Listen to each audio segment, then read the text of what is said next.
মসজিদের ফান্ডের গচ্ছিত টাকা দিয়ে এলাকাবাসীর জন্য ইফতার আয়োজন করা যাবে কিনা, গুরুত্বপূর্ণ প্রশ্ন রমাদান এসছে। মসজিদের তহবিলের টাকা দিয়ে এলাকাবাসীর জন্য বা মসজিদের মুসল্লিদের জন্য ইফতারের কোনো আয়োজন করা যাবে না। কারণ মসজিদে সাধারণত মানুষ যেটা ইফতার আয়োজনের জন্য দেয় না, সেটা দেয় মসজিদের নির্মাণের জন্য, মসজিদের বেতন ভাতা, মসজিদের যে রোলিং কস্ট খরচ আছে সেগুলো নির্বাহ করবার জন্য। অতএব যেই জন্য দাতারা টাকা দেন সেই কাজেই টাকাটা ব্যয় করতে হবে। যেহেতু মসজিদে ইফতারের আয়োজনের জন্য সাধারণত মসজিদে টাকা দেওয়া হয় না, দান বাক্সে বা জেনারেল ফান্ডে যে টাকা দেওয়া হয় সেটা ইফতার আয়োজনের জন্য দেয় না কেউ, সেজন্য সেটাকে এই কাজে ব্যবহার করা যাবে না। এজন্য কোনো মসজিদে রমাদান উপলক্ষে যদি ইফতার আয়োজন করতে হয় রোজাদারদের জন্য, তাহলে এর জন্য আলাদা করে তহবিল গঠন করতে হবে, মুসল্লিদেরকে ঘোষণা দিতে হবে যে আমরা রোজাদারদের জন্য ইফতার আয়োজন করতে চাই, আপনারা শরীক হন। সেক্ষেত্রে মুসল্লিদের সেই তহবিলে যে টাকা দিবেন সেটা দিয়ে তারা ইফতার আয়োজন করতে পারবেন ইনশাআল্লাহ তাআলা। পত্রিকা এসে আপনার প্রশ্ন তো দিয়েছি। সরকারের ঘোষণা অনুযায়ী সামনে হজের খরচ কমবে, আপনি কতটা আশাবাদী? আমি যতটুকু জানি হজের খরচ তো ঘোষিত হয়ে গেছে, এখন তো আর কমার বা বাড়ার কোনো স্কোপ দেখছি না। অবশ্য বেশ অনেক আগে থেকে সরকারের সংশ্লিষ্ট দপ্তর থেকে বারবার বলা হচ্ছিল যে হজের খরচ এবছর কমবে। কতটা কমবে আমি সেটা আসলে খুব বেশি আশাবাদী না। কারণ হলো আসলে রিয়ালের দামের উপরে হজের রেট অনেকটা নির্ভর করে, আর অনেকখানি নির্ভর করে বিমান ভাড়ার উপরে। বিমান ভাড়া এটা কমানোর ক্ষেত্রে বাংলাদেশ এবং সৌদি এয়ারলাইন্স, বাংলাদেশ বিমান এবং সৌদি এয়ারলাইন্স এই উভয় ক্যারিয়ার কর্তৃপক্ষ তাদের সদিচ্ছা ছাড়া এটা আসলে কঠিন। হাজিদের কাছ থেকে যে পরিমাণ ভাড়া নেওয়া হয় সেটা রীতিমতো জুলুম।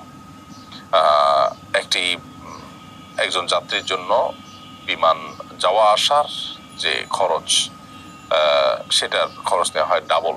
কারণ যাত্রীদেরকে নেওয়ার জন্য ফ্লাইটগুলো নিয়ে যায় আবার খালি আসে, এই ডাবল নেওয়াটা যৌক্তিক, কিন্তু এই ডাবল নেওয়ার কথা বলে মূলত প্রায় ট্রিপল পরিমাণ নেওয়া হয়।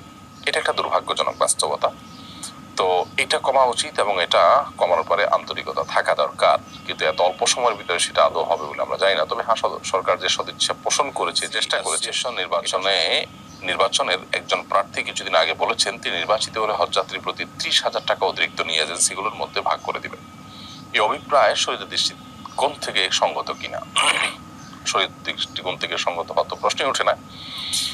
কোন দৃষ্টিকোণ থেকে এটা সঙ্গত হওয়ার কোনো কারণ থাকতে পারে না। হজ যাত্রীদের হজের খরচ বাড়িয়ে সেটা তারা নেতারা ভাগ করে নেবেন, এটা তো খুল্লম খোলা ডাকাতি বলা যেতে পারে। এ ধরনের ডাকাতির ঘোষণা যদি কেউ দিয়ে থাকেন, আমিও দেখেছি সোশ্যাল মিডিয়াতে বিভিন্ন পত্রপত্রিকাতে উঠে এসেছে, এরকমটি যদি সত্য হয়ে থাকে এবং কেউ যদি এরকমটি বলে থাকেন, তাহলে তাকে তো আইনের আওতায় আনা উচিত। এরকম ব্যক্তিকে নির্বাচিত করা তো অনেক পরের কথা। এ ধরনের গর্হিত কথা যদি কেউ বলে থাকে তাহলে তাকে রীতিমতো আইনের আওতায় আনা উচিত, কারণ তিনি ডাকাতি করার ঘোষণা দিয়েছেন। এমনিতে আমাদের দেশে হাজী সাহেবদের উপরে যে পরিমাণ জুলুম করা হয়ে থাকে, বিমান ভাড়া 3 গুণ পর্যন্ত নেওয়া হয়ে থাকে, এবং আরো নানাবিধ ভাবে হাজী সাহেবদের হজ করাকে কঠিনতর করা হয়েছে। যেখানে বাংলাদেশে প্রতি বছর হজে যাওয়ার জন্য মানুষ সিরিয়াল ধরে বসে থাকতে হতো, রেজিস্ট্রেশন করতে হতো, সেখানে এখন সৌদি গভর্নমেন্ট আমাদেরকে যে কোটা দেয় সেই কোটাটা পর্যন্ত পূরণ হয় না। এরকম পরিস্থিতি হয়ে গেছে এবং হজের ব্যয় খরচ বাড়তে বাড়তে সেটা মানুষের যে সামর্থ্যের সীমানা সেটা অনেক ক্ষেত্রে অনেকের জন্য পেরিয়ে গেছে। এরপর আবার হাবের নির্বাচনের কোনো প্রার্থী যদি হাজিদের খরচ 30,000 করে বাড়ায়া তারা নিজেরা ভাগযোগ করে নেবেন বলে থাকেন, তাহলে তিনি অবশ্যই ডাকাতির ঘোষণা দিয়েছেন। আল্লাহ তাআলা আমাদেরকে এই সমস্ত জুলুম থেকে রক্ষা করুন এবং হেফাজত করুন। মোল্লা, আপনার প্রশ্ন দেখতে পাচ্ছি আমি। আপনি লিখেছেন, আমি গত বছরের মার্চ মাসে জার্মানে একটি মিনি সুপার মার্কেট খুলি, আগের তুলনায় পণ্য বেড়েছে, যাকাত দিতে হবে কিনা, কিভাবে হিসাব করব? ভাই বাশার মোল্লা,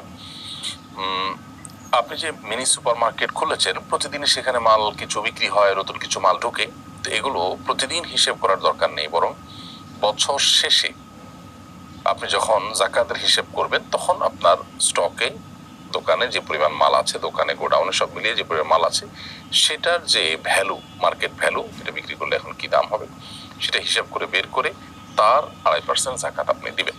ওমরার জন্য সৌদি আরবে ভ্রমণে মেনিনজাইটিস টিকা নেওয়ার বাধ্যবাধকতা তুলে নিয়েছে দেশের সরকার। বিষয়টা সম্পর্কে আপনার মন্তব্য জানতে চাই। এ বিষয়ে স্বাস্থ্য বিষয়ে বিশেষজ্ঞ কেউ ভালো মন্তব্য করতে পারবেন যে এটা যথাযথ হয়েছে কি হয়নি। তবে আমি একজন সাধারণ নাগরিক হিসাবে যে মন্তব্য করতে চাই সেটি হলো, এই টিকাটা আমাদের জন্য অনেক কষ্টের ছিল নানাভাবে। অতএব এটা তোলাতে বেশ খানিকটা সুবিধা হলো হাজী সাহেবদের। আর সৌদি আরবের আপনার যে আপনার স্বাস্থ্যগত অসুবিধার কারণে বা যে জটিলতার ভিত্তিতে, যে পরিস্থিতির ভিত্তিতে এই টিকা দেওয়ার কথা বলা হচ্ছে, সেটা বহু আগের কথা, বহু বছর আগের কথা। সেই পরিস্থিতি, সেই পরিবেশ সৌদি আরবে এখন আদৌ আছে কিনা আমি জানি না। বিধায় এই টিকা দেওয়ার ফলে অনেকের জ্বর হয়, অনেকে অসুস্থ হয়ে পড়েন, অনেকের জন্য এটা নেওয়া কষ্টকর হয়। বিধায় সেই দৃষ্টিকোণ থেকে আমি এটাকে ভালো মনে করছি একজন নাগরিক হিসাবে।